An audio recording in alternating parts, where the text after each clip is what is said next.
Welcome to fourth semester, the subject analog circuits.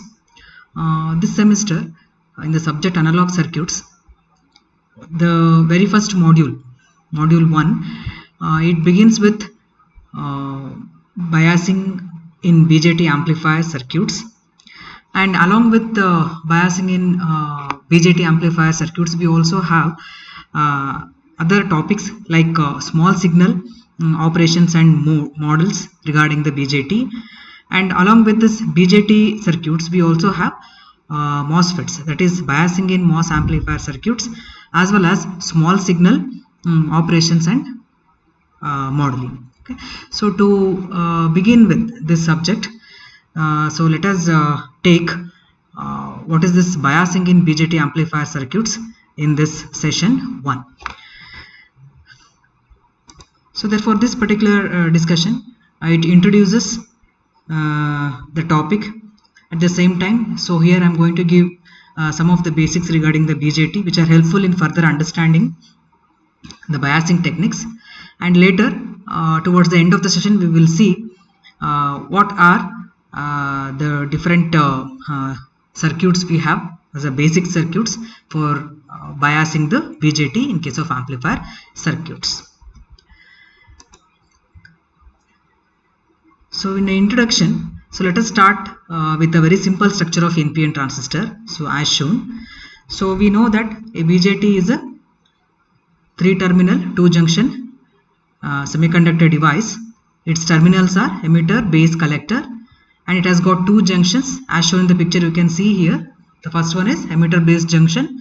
Now onwards it will be indicated as EBJ, and there is another one, collector base junction, indicated as CBJ. Okay, so you can see there is a emitter region which is of N type, because this picture is particularly concerned with an NPN transistor section. Okay, so therefore emitter region is a N type, and the base region, its area is less compared to the emitter and the collector region, and it is P type. Similarly, we have a collector region. Okay, it is also N type. Okay, so and the junctions are also marked. So this is a very basic structure of a bipolar junction transistor, so which introduces you the emitter, base and collector terminals, as well as whatever the 2 junctions we have, that is EBJ and CBJ junctions. So as a basics we need to know these things, because later on, okay, so whenever we are particularly discussing the amplifier circuits and all, so we will be more often talking about the forward biasing and reverse biasing the junctions. Okay, so to understand that clearly, first of all we need to know so where exactly these junctions are there in the transistor structure. Next, here there are some circuit symbols and the conventions. So figure A, it shows emitter, base, collector of an NPN transistor. Similarly, for a PNP transistor also, what is the circuit symbol? It is represented. And on the right side you can see that for these transistors some power supplies are connected, external supplies are connected. So what we need to observe in this is their conventions. Okay, the direction of collector current, emitter current and the base currents, as well as whenever you are writing external sources, so what are the conventions used. So you can observe that, so between collector and base we have VCB, and between base and emitter it is VBE. Okay, but while writing the potential levels between the terminals, okay, so we are using either uppercase letters or the lowercase letters, and later on while discussing amplifier circuits in detail, so we will be using both. Okay, so for example, whatever VBE is there here in this picture, okay, now all the letters are in capital letters, indicating that it is the external supply that is connected. Okay, so whenever we are introducing a small signal for the amplifier operation, so again we are writing that also as small VBE, that is in that case we are using all the lowercase letters to indicate that it is a small signal which needs to be amplified by the circuit. So therefore, as it is a DC circuit, we can see that so all our currents, that is IB, IC, IE, as well as the voltages applied across the terminals, so they are all in uppercase letters, indicating that they are DC values. So this is our convention, and the same convention will be followed throughout the subject. Then just to quickly recall, okay, so what are the modes of operation of the BJT, because even in the third semester electronic devices also, so we had some brief discussion about the bipolar junction transistors. There also we have come across these terminology. So now let us quickly recall. So what are the different modes available? Cutoff mode, active mode, and saturation mode. So what are these modes indicate? Cutoff mode, when we say the device is in cutoff mode, it is depending on the biasing that is applied across this junction. Say for example, here the BJT will be in the cutoff mode whenever the EBJ is in the reverse bias, as well as CBJ is also in the reverse bias condition. So to say in a simple sentence, when both junctions are reverse biased, so BJT will be in the cutoff mode or in the off mode. Okay, then in the active mode, okay, so when in the active mode, the EBJ, that is emitter to base junction, is forward biased, whereas collector base junction will be reverse biased. So this particular biasing technique, that is biasing emitter base in the forward condition and applying reverse bias across collector base, has its important application. Okay, then similarly, when we say the device is in saturation, whenever EBJ is forward biased as well as CBJ is also forward biased. Okay, so therefore depending on the type of biasing that is applied across the junctions, so we have three modes of operation of the bipolar junction transistor. And in these modes, okay, so BJT has specific applications. Like in active mode, okay, what is the use of this active mode? Okay, so active mode, it is also referred to as forward active mode in many cases, and this mode is used whenever transistor is to be operated as an amplifier. Okay, similarly the other two modes, cutoff mode and saturation modes, so these are particularly used in the switching applications. Okay, so therefore according to our syllabus, since we have to study so BJT amplifier circuits, we will be more worried about this active mode, where our first junction EBJ is forward biased and the CBJ is reverse biased.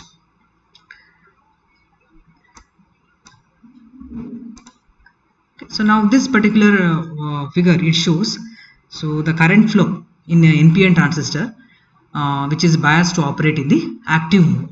Okay, so in the just previous slide we have seen the different modes and the status of the junctions. Okay, so now this particular picture is only for the active mode. So here this picture, it gives some detail currents as well as the biasing conditions and all.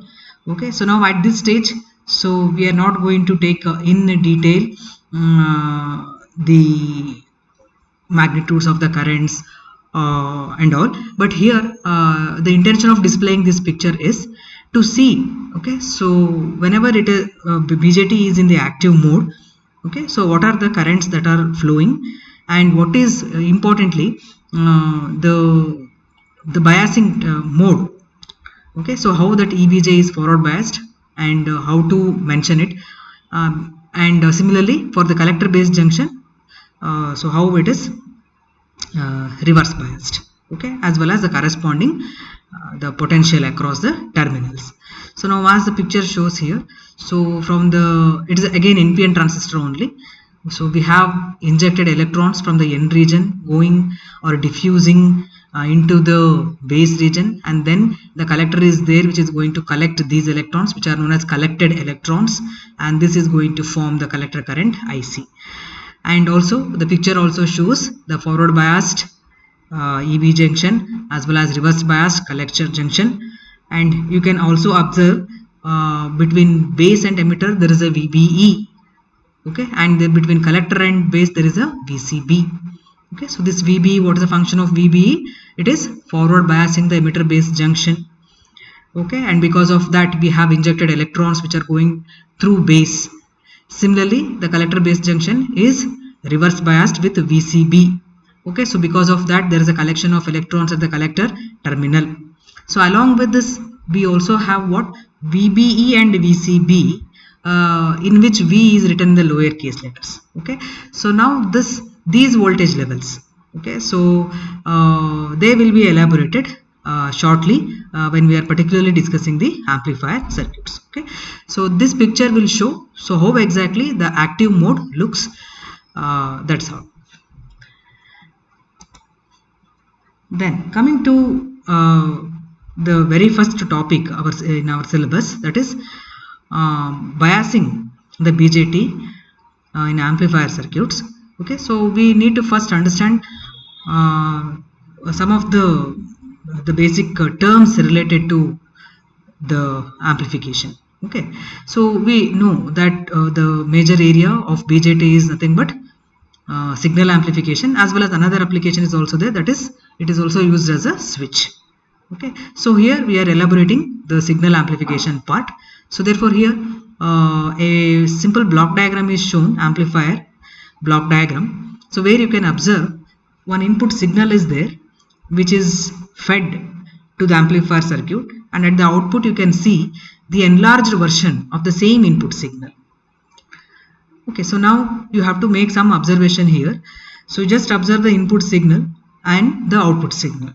So what we find is, okay, the signal pattern, it remains same, only thing is its magnitude is increased. So such operation, it is known as the linear kind of amplification.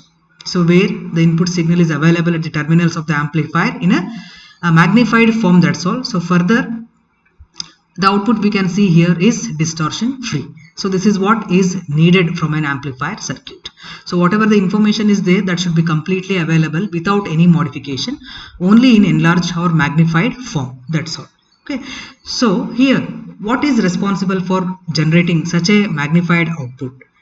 Okay, so the theme here is, so whenever BJT is operated in active mode, okay, so it is actually acting like a voltage controlled current source. So this is the basic the theme on which the circuit operates here. Okay, so when BJT is operated in the active mode, it is acting like a voltage controlled current source. So what is that current source and what is that voltage? So now here changes in the base emitter voltage. Okay, so changes in the base emitter voltage give rise to changes in the collector current. So our circuit is working on this particular theme.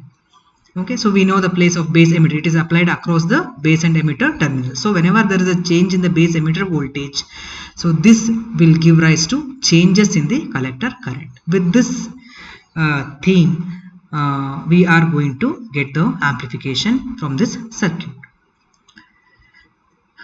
But the main requirement of these amplifier circuits is we particularly need linear amplification. Okay, so we want our information to be magnified as it is without introducing any error or distortion into it. Okay, so therefore such a requirement is known as a linear amplification. But what is the nature of device here? The nature of device is non-linear. So therefore now we have to extract the linear amplification from such a highly non-linearly behaving BJT. Okay, so in order to achieve that, we need to devise some measures or some methods. Okay, so therefore in order to get that linear amplification, a constant voltage or current has to be set up at the collector of the bipolar junction transistor, and we should always see that the BJT remains in the active mode. Okay, so therefore this process of setting the prior conditions for the transistor circuits is called as transistor biasing.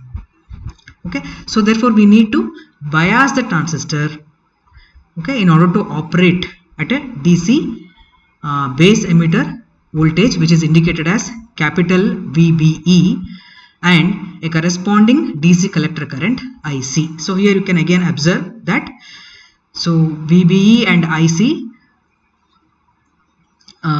the type of writing the notations here. Okay, so the uppercase letters, so they indicate the DC conditions. So DC base emitter voltage as well as DC collector current IC.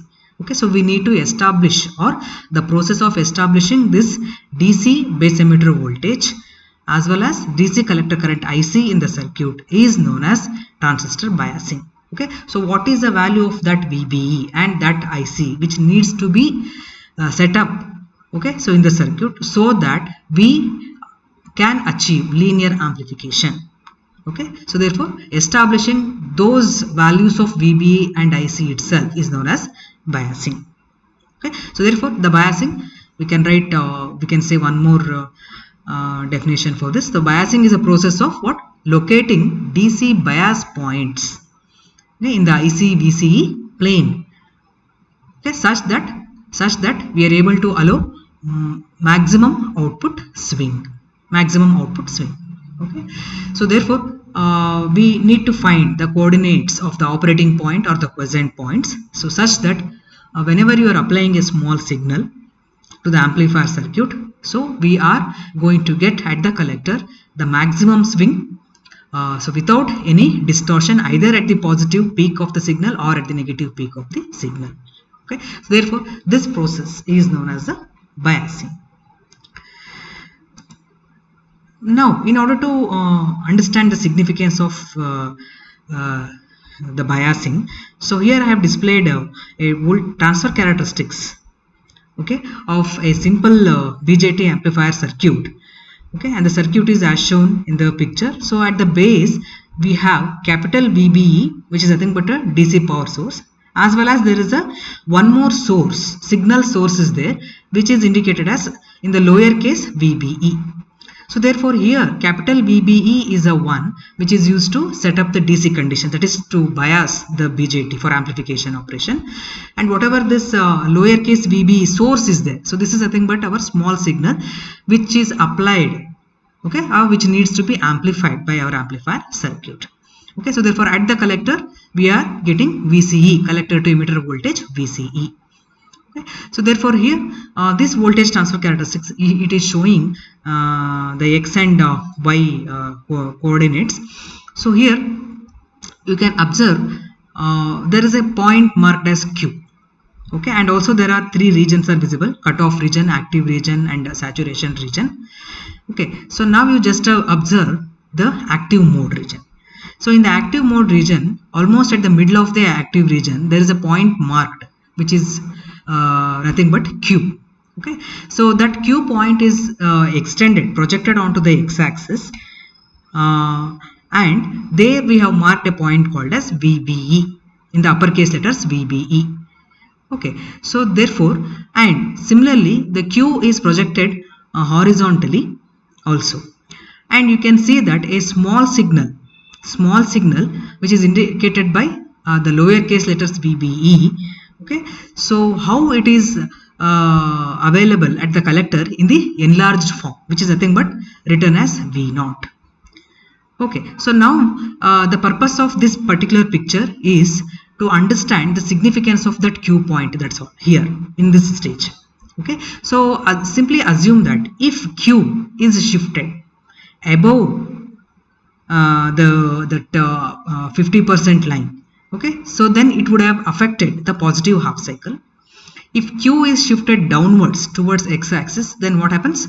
Then negative half cycle of the magnified output will be affected in the sense some portion may be clipped off. Okay, so now the full voltage swing is available at the collector, okay, which is marked as V0. Okay, so this is because of the proper placing of the Q point.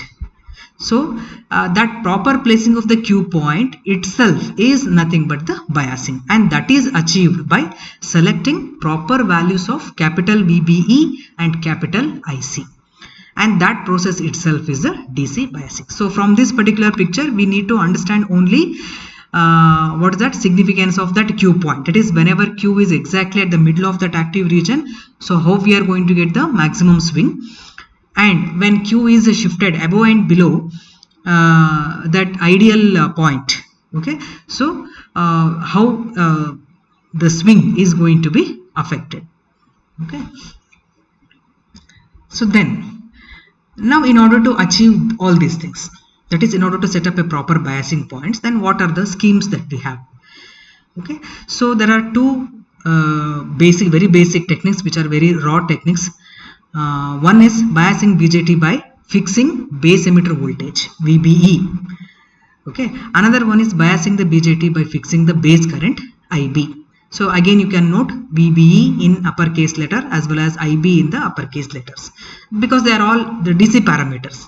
Okay, so once they are fixed, then the small signal, which is nothing but AC in nature, will be applied. But before applying our small signal, first we need to set up these conditions. Okay, so therefore two schemes are there. One is by fixing the base emitter voltage, DC VBE. Other one is fixing the base current IB. Now what are these circuits? Let us see now. So the first one, biasing by fixing VBE. Now the circuit's arrangement for this particular scheme is as shown.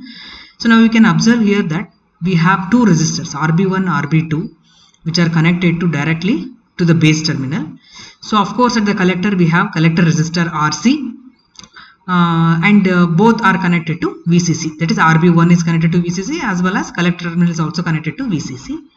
So other than that, we have the voltage levels VCE as well as VBE and base current IB. Now in this circuit, the base voltage is nothing but VBE itself. Okay, the base voltage is nothing but VBE itself. So this it looks like a voltage divider bias circuit. So now we can easily calculate VBE. So what will be the VBE value? It will be equal to RB2 divided by RB1 plus RB2 multiplied by VCC.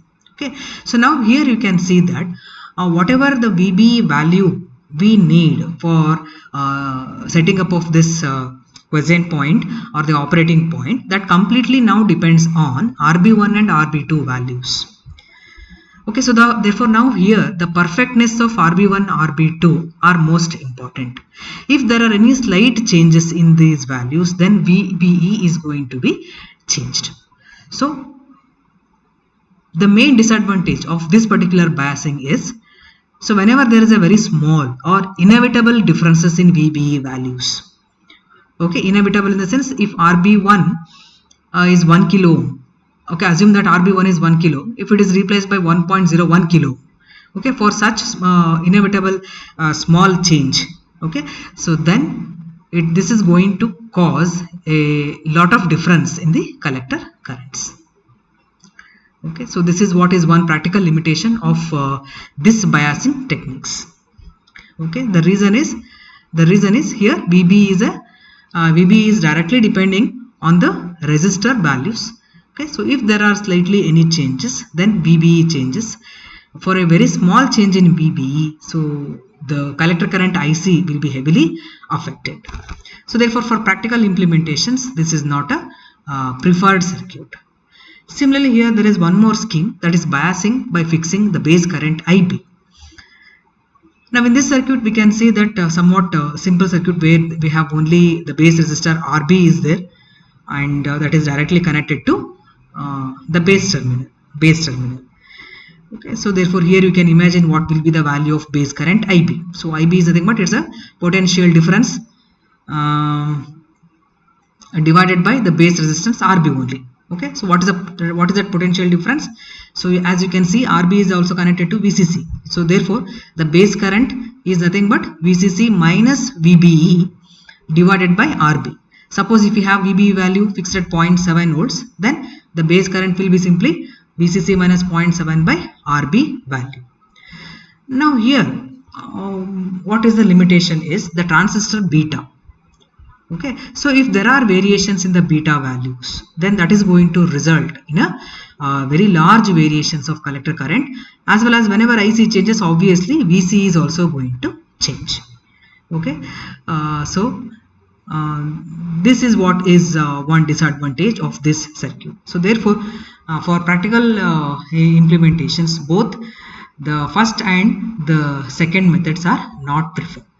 Now in order to substantiate this particular point, that is there is a heavy change in beta, so here there is one simple example. Assume that the given circuit is like this, where we have base resistor as 100 kilo ohm and collector resistor RC is equal to 2 kilo ohm, and this is connected to 10 volts, whereas the base is connected to 5 volts. So now in this circuit, assume that beta is equal to 100, transistor beta is equal to 100. Now with beta equal to 100, we do all these calculations. you can just go through some of the values here. Like we need to first know what is the base current IB. So you can simply calculate how much is this IB, because these are all very simple relations between the terminal. So IB will be equal to 5 minus VB by RB, as it is evident from the circuit diagram. So here IB value will be 0.043 milliamperes. Now once we calculate the IB value, next when we go to calculate IC, we see that IC is equal to beta times IB. Okay, so now beta here, if it is assumed 100, then the total collector current that is available at the collector will be 4.3 milliamperes. Now with this, if we want to calculate what is VC, what is VC? VC is nothing but the collector voltage. Okay, so VC value comes to be around 1.4 volts. So how it is 1.4? Because VC is nothing but 10 minus IC into RC. So from the circuit you can see that VC is nothing but the difference between these two potentials, 10 minus drop across the collector resistor RC. So therefore you can use this simple equation, 10 minus IC into RC, substitute what is the IC value. So therefore VC comes to be equal to 1.4 volts. So and later here if we write VB is nothing but VB itself in this circuit, so that is equal to 0.7 volts only. So later you can also calculate IE also, emitter current. We know this basic relation, beta plus 1 into IB. So therefore IE is also 4.3, approximately same as collector current IC. Okay, now what we want to derive from this is now the IC value. So IC is nothing but equal to beta times of IB. Now here beta is 100, so 0.043. But if beta is 110, 120, okay, so any other value, then there is a drastic change in the collector current. And further, there are no measures here in order to fix this DC collector current. Okay, so therefore this is how IC is going to drastically change, so depending on the beta of the transistor.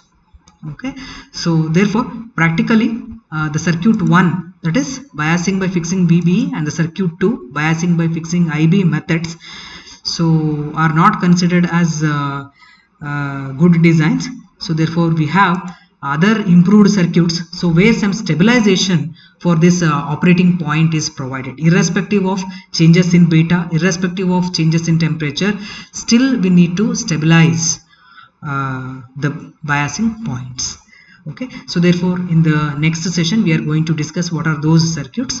So this is the reference. Okay, so thank you.